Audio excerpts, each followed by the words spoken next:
Naoya Inoue versus Luis Nery that happened, but boy did it come with some real risk. And my word, talk about a scare. Nery knocked down Inoue in the first round.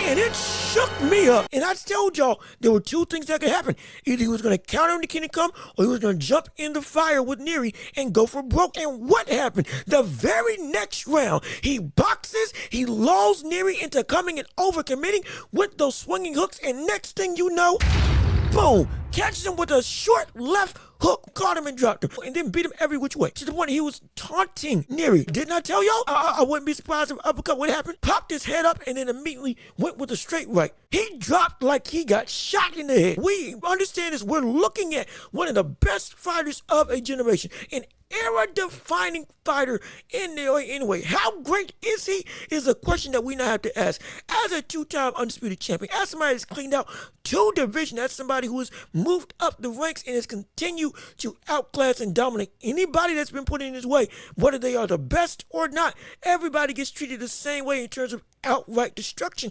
on the side of Inoue. How good is he? We have to start asking, where does he rank? I've already said he's on his way to being one of the greatest of all time. I'm now firmly in the mindset he is one of the greatest of all time. Now, many people say, hey, wait a minute. What do you mean? How can you put him at this high of a level so quickly? Well, understand this. The accomplishments that he's done, the talent that he's fought, the accolades that he's achieved, the history that he's made with him being two-time Undisputed, one of only two people in the four-belt era in boxing history, him and Terrence Crawford in the whole of boxing history, Clarissa Shields, and at such a young age, he's going and knocking off everybody. He has beaten 1 through 4 in the rankings of the super bantamweight division. At 122 pounds, he has knocked down the number 1 contender, number 2 contender, number 3 contender, and number 4 contender.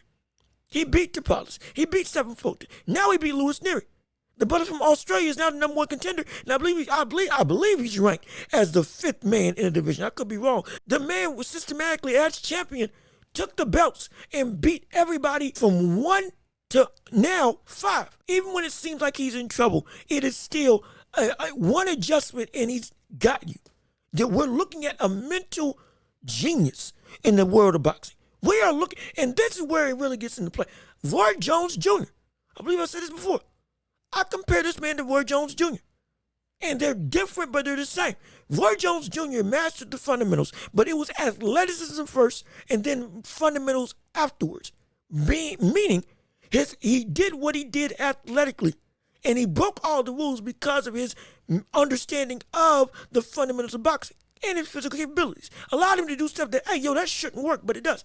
In a way, it's the complete opposite. He's got the athleticism that is so far and away above everybody else. It is. That's one of the things people just talk about, the power. Everything involving Inoue with his physical capability is so much better, sharper, faster, and just outright more refined from a physical standpoint. He's a monster in every sense of the word, but physically especially.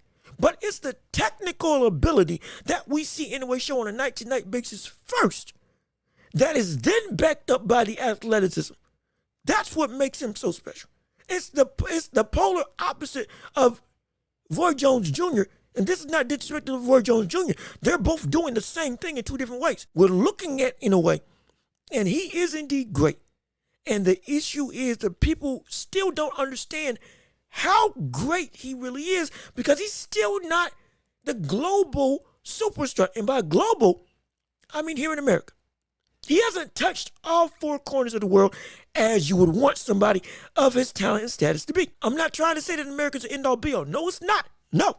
The man's making millions and millions and millions of dollars over in Japan. He can stay in his home country and force people to come and fight over there because they will get money. They also understand that they will not get a bigger payday unless they go over to his spot and fight him. Oh, he's that big. He's that big. Absolutely, he's that big. As big as Canelo is over in Mexico, Naoya Inoue is that big, if not bigger, over in Japan. No doubt about that whatsoever. Now, since that's the case, he fights over there, fights at 4 in the morning, and the majority of the populace of the states don't see him. But brother, let him. He's already came over here 3 times and won. Let a marquee fight happen over here in Las Vegas. And by marquee, I'm talking about a person on the status similar to somebody like a Stephen Fulton. Let somebody, dare I say, let somebody come down, or he moves up to 126, then comes and fights over here in the States for a title. That's when he will be solidified as a global superstar. And that's when the more ravenous call to put this man in all-time great level will then be heard. I'm still sitting here saying, you're never going to hear me lie, or you're never going to hear me try to play favorites or anything. We call it like we see it right here on the Watch Report. We don't mince words about nothing when it comes to how we view and how we feel about whatever situation. And when it comes to Inoue, I have been adamant, standing 10 toes down on where this man is in the annals of boxing history and how good he is in terms of all-time status. He is an all-time great. He's just on the lower rung for me. But for everybody else, he's not even all-time yet. Like with Timothy Bradley, when he was talking about how he isn't there yet unless he moves up to 126. No, that's stupid and ignorant. And your bald butt needs to sit down because you ain't saying nothing for nothing. You ain't saying nothing for nothing when it comes to how you're analyzing this. You're stupid in that mindset. Inoue is indeed an all-time great. He is. Absolutely. With what he's accomplished now. At the Terrence Crawford accomplishing what he accomplished, being two-time undisputed, put him in all-time great. That fight took him over the top and made me say, if it was in the Four Kings era, he would be the fifth king, and he would fit right alongside Marvin Hagler, right alongside Tommy Hearns, right alongside Roberto Duran, right alongside Sugar Ray Leonard. Inoue, being two-time undisputed, solidified himself as being an all-time great, and putting him on a pedestal of being able to compete in any era. Putting him on another pedestal of being in the works or being in the midst of the greatest that we've ever seen, regardless of era or generation. That is set in stone.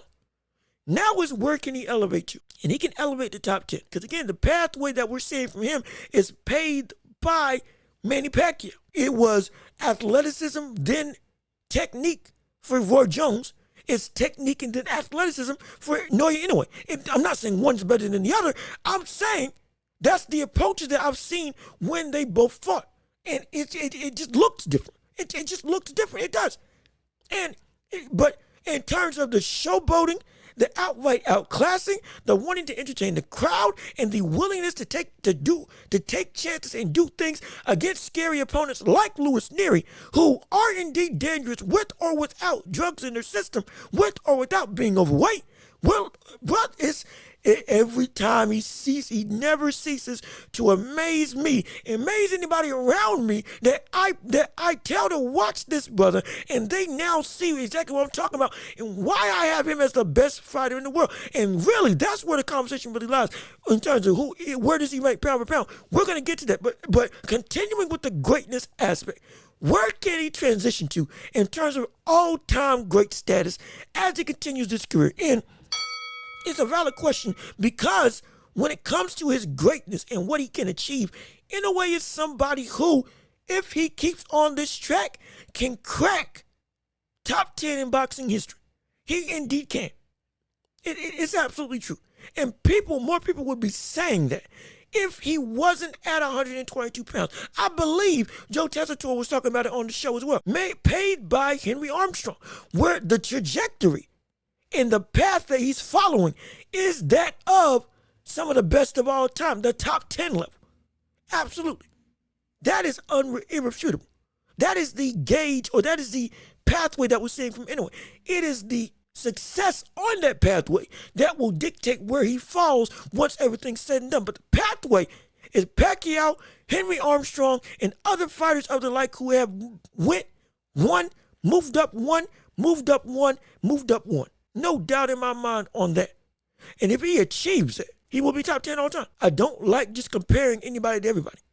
But we're seeing what we saw from Pacquiao in Naoya Inoue. In terms of, brother, this makes no sense that you keep moving up and carrying your power, carrying your speed, carrying your chin, and being able to still be so dominant and outright better than the rest. Even when you're tested, it seems like, oh, wait a minute, maybe you beat off more than you can chew? No, I didn't.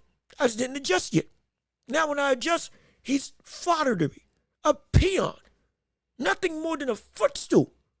compared to what I can do. That's what Inoue exudes every time he steps into the ring. And every name that he's fought has been so legitimate. If you follow the division, has been real, has been successful, have been former champions, have been a real threat to anybody in the division, have been at the top of the top. Cleaned them out. We're looking at somebody who is indeed so special. Don't let this man's career get too late before you appreciate what he's doing. We're looking at an icon. We're looking at somebody who is set above the rest. It's a different level of sharpness. It's just it's a different aura that he brings around him that always perpetuates itself when he steps into the ring. It's like nothing I've ever seen.